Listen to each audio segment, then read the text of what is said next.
My name is Simon Frederick, and yes, I've been described as many things. I call myself an artist, but yes, they do describe me as a master of photography, a TV judge, a photographer, oh yeah, an award-winning filmmaker. They also describe me as a custodian of the culture.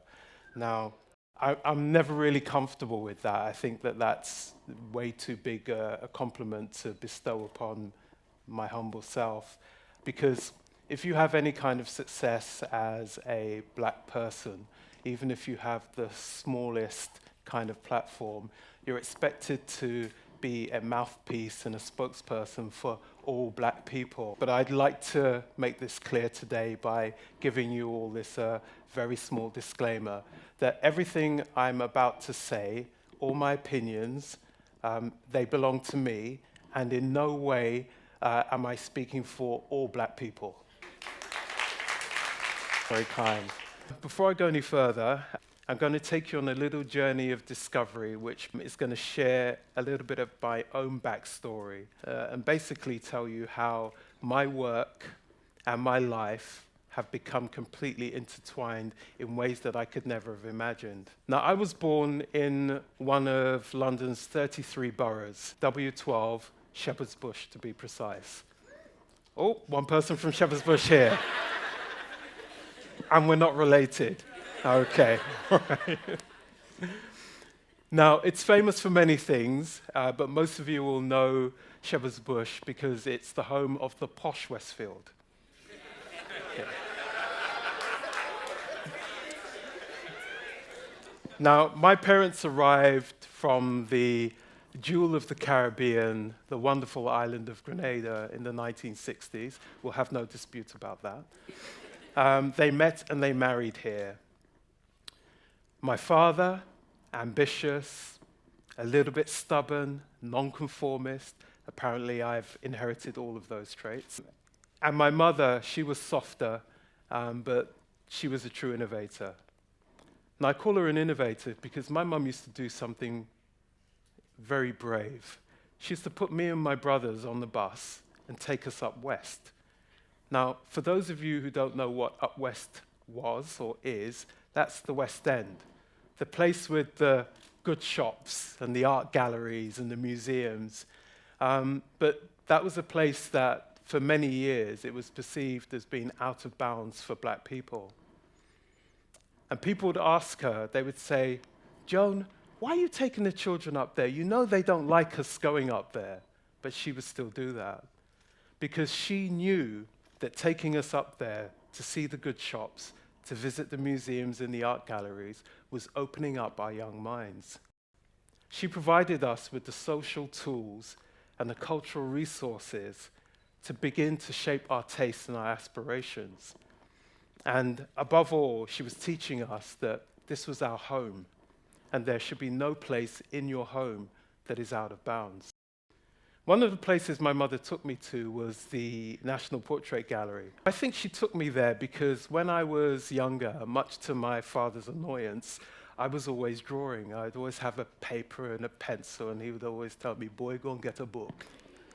As I got older, I continued to visit the gallery, but I didn't tell my friends because I didn't want anyone to think I was a bit nerdy or a bit boring. At the age of 15, I attended a school photography class. I remember sitting there staring at this blackboard, and there was these scribblings with equations and numbers, and I thought it was unrelated to the fun of photography. So after half an hour of scratching my head and feeling confused and demoralized, I walked out that class. I never went back.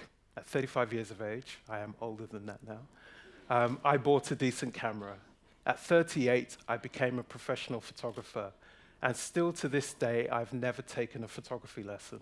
Now, I cut my teeth as a music photographer. I was traveling the world with some seriously famous bands, making their, you remember when photographers used to make pictures of bands in concerts before you guys killed that with your camera phones? Well, that's what I used to do. When I saw the bottom falling out of music photography, because of you guys, I decided that I was going to become an advertising photographer. I'd worked in the area, I understood advertising. I decided I would make lists of agents, and I diligently made my lists, and I sent my emails and waited for people to come back to me. And many didn't answer. And the ones that did answer, I was seen in the reception area by the intern or the young girl on work experience who picked up my book and went, "That's nice," while she was chewing gum. Now, I wasn't the only person suffering these indignities. When I was coming up, there were a number of really talented black photographers who were London-based. Only one of those guys that I knew was lucky enough to have the elusive photographer's agent. And I'll come back to him later on in this story.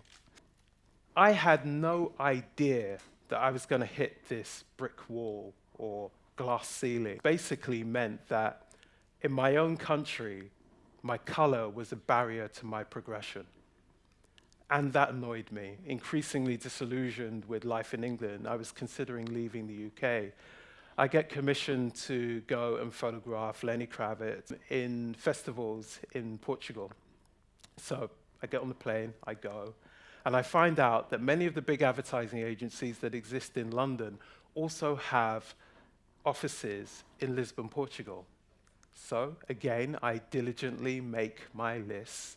I send out my emails with no expectations, and what do you think happened? Every email I sent out came back with an invitation to meet.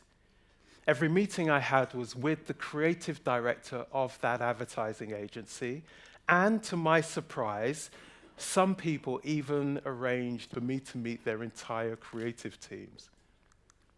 They loved my work. Whatever they couldn't see in London, they could see clearly in Portugal, and they wanted more of it.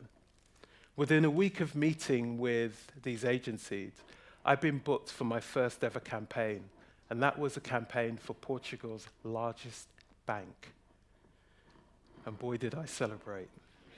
And the bookings kept rolling in. There was BMW, Volvo, IKEA, to name a few, and that was just a small few. So guess what I did? I packed my bags, I got on a plane, and I got out of here. I built my own studio in Lisbon, I hired staff. Nothing I wanted to do was off limits. In a decade, I was adopted by a country, by its people. I learned a language, I fell in love with its culture, and most importantly, I was accepted as an artist.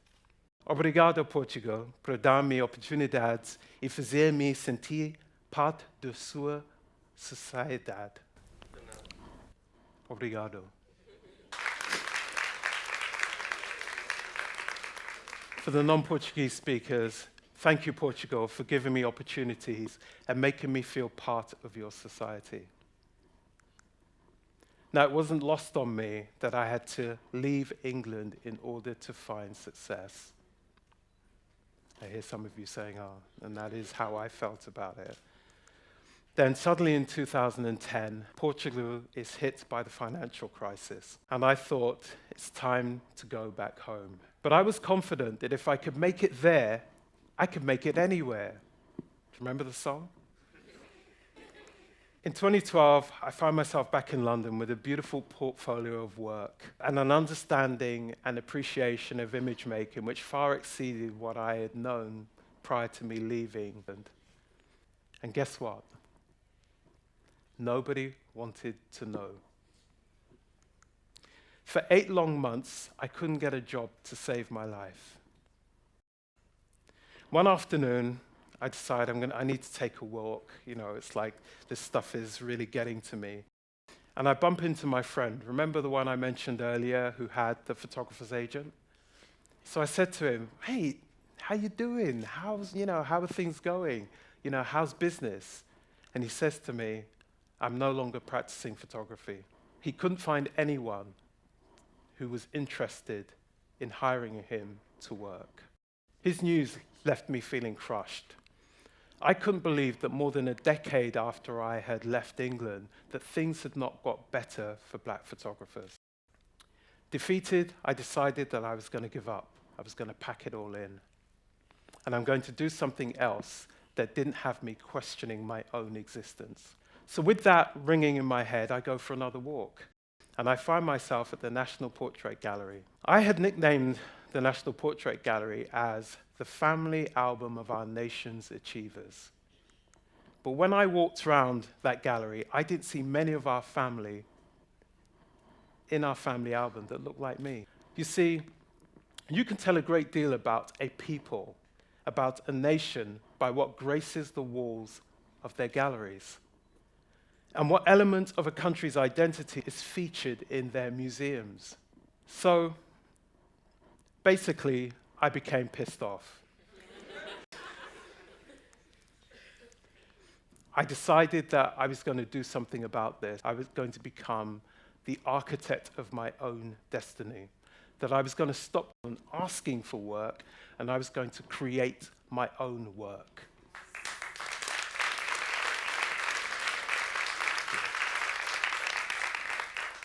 I set up my company, and I called it Atelier Frederick.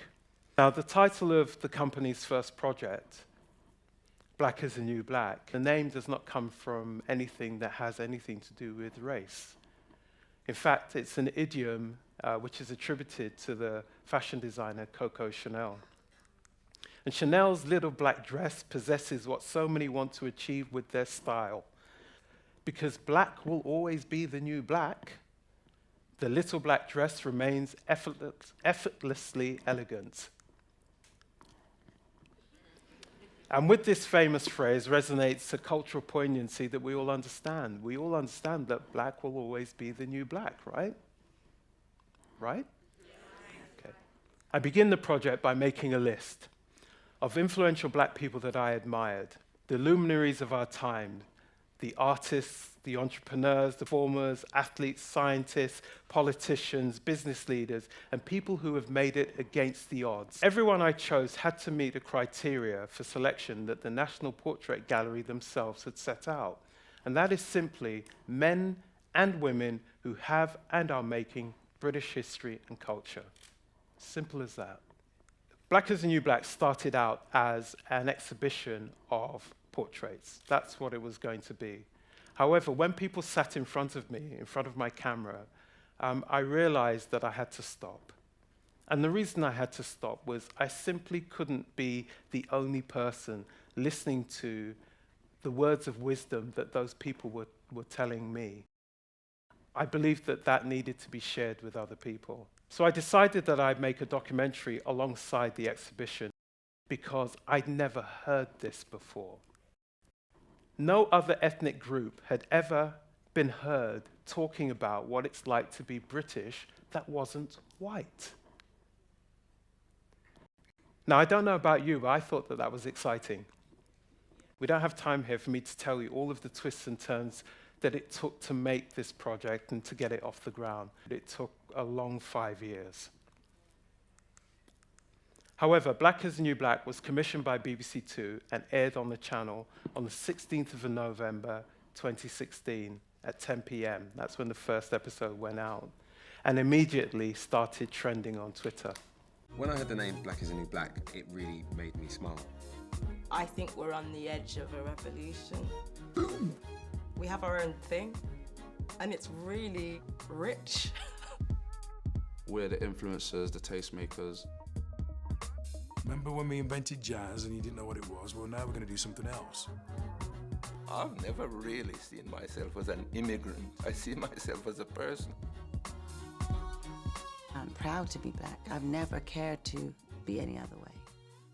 Black is the New Black became a critically acclaimed series, nominated for numerous awards and winning a few along the way. In August of 2017, the portraits that I shot during the making of the TV series Black is the New Black was acquired by the National Portrait Gallery. Here is part of the letter sent to me by the curator of photographs at the National Portrait Gallery, and I hope this appears on screen. The National Portrait Gallery acquisition. Of the 38 sitters represented in the group, 34 were sitters who had never been admitted to the primary collection previously.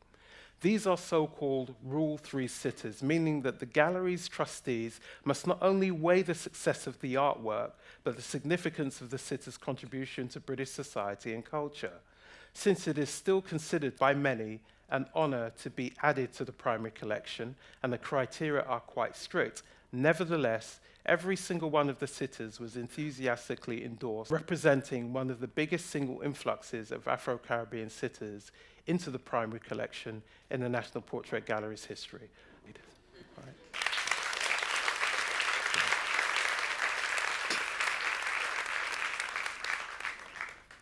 Now, I'm proud that this collection of my portraits that now belong to the nation will be studied by future generations. Now, I hope those future generations studying these portraits will have surpassed our problems of race. Last but by no means least, I want to thank my mum. And I want to thank her for seeing my talent and nurturing it. If it wasn't for her, I wouldn't be standing here with all of you today. She understood the value of allowing your child to dream. Her generation never had that luxury. The opening night of the exhibition, the opening party at the National Portrait Gallery, was one of the proudest moments of my life. The only person missing was my mum. Sadly, my mum passed away during the making of Black is the New Black. But I was proud enough to have 4 generations of my family at that opening party. And that was a true celebration of my art, which I believe is a gift, and a legacy to the outstanding achievements to all Black people that live in this country, and the continued contribution that we make to British society. I think Mum would have been proud. Thank you.